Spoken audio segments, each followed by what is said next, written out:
রাধে রাধে বন্ধুরা, কৃষ্ণ কথা উইথ ইন্দু চ্যানেলে আপনাদের সকলকে অনেক অনেক স্বাগত। আজকের দিনটা বিশেষভাবে পবিত্র, কারণ আজ হচ্ছে মোক্ষদা একাদশী, আর একই সাথে আজ হচ্ছে গীতা জয়ন্তী।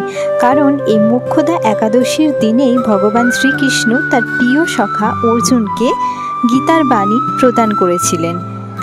আর আজ যেহেতু মোক্ষদা একাদশী, তো এই একাদশী তো আমাদের অবশ্যই পালন করা উচিত। পালন করার সাথে সাথে এই একাদশীর মাহাত্ম্য যারা শ্রবণ করেন, কীর্তন করেন, তারাও বিশেষভাবে ফলপ্রাপ্ত হয়। তো চলুন আজ একাদশী মাহাত্ম্য শ্রবণ করা যাক। যুধিষ্ঠির বললেন, হে বিষ্ণু, আপনাকে আমি বন্দনা করি। আপনি তিলকের সুখদায়ক, বিশ্বেশ্বর, বিশ্বপালক ও পুরুষোত্তম। আমার একটি সংশয় আছে। অগ্রহায়ণ মাসের শুক্লপক্ষের যে একাদশী, তার নাম কি, বিধিই বা কী ও কোন দেবতা এই একাদশীতে পূজিত হন, তা আমায় বলুন। শ্রীকৃষ্ণ বললেন, হে মহারাজ, আপনি উত্তম প্রশ্ন জিজ্ঞাসা করেছেন, যার মাধ্যমে আপনার যশ চতুর্দিকে বিস্তৃত হবে।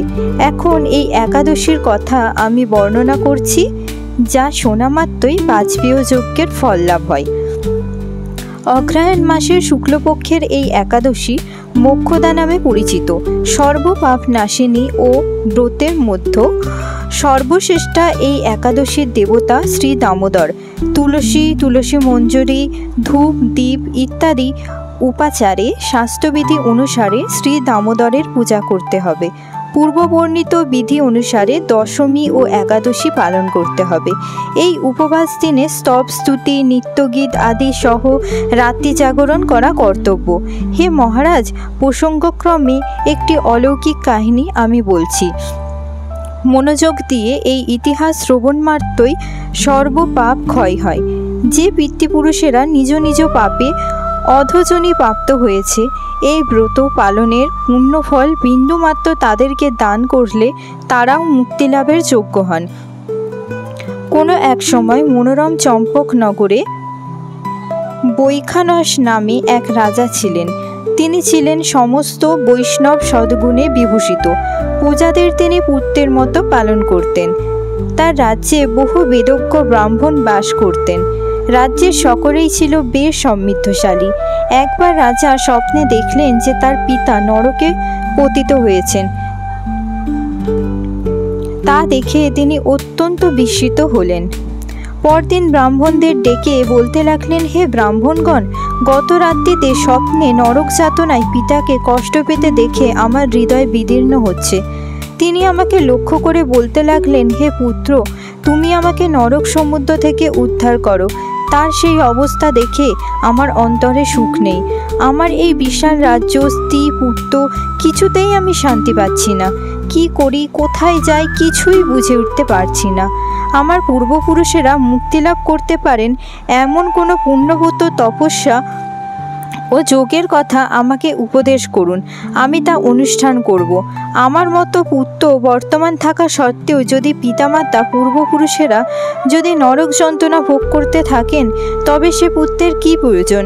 ব্রাহ্মণগণ বললেন, হে মহারাজ, আপনার রাজ্যের কাছেই মহর্ষি পর্বতমুনির আশ্রম রয়েছে।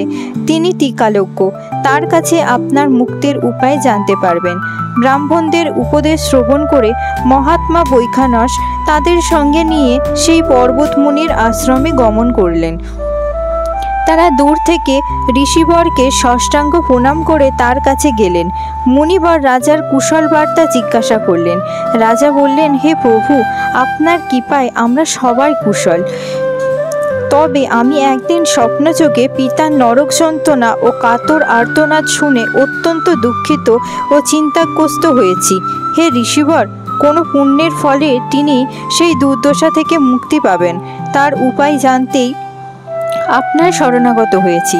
রাজার কথা শুনে পর্বতমুনি কিছুক্ষণ ধ্যানস্থ হয়ে বললেন, হে মহারাজ, পূর্বজন্মে তোমার পিতা অত্যন্ত কামাচারী হওয়ায় তার এরকম অধোগতি লাভ হয়েছে।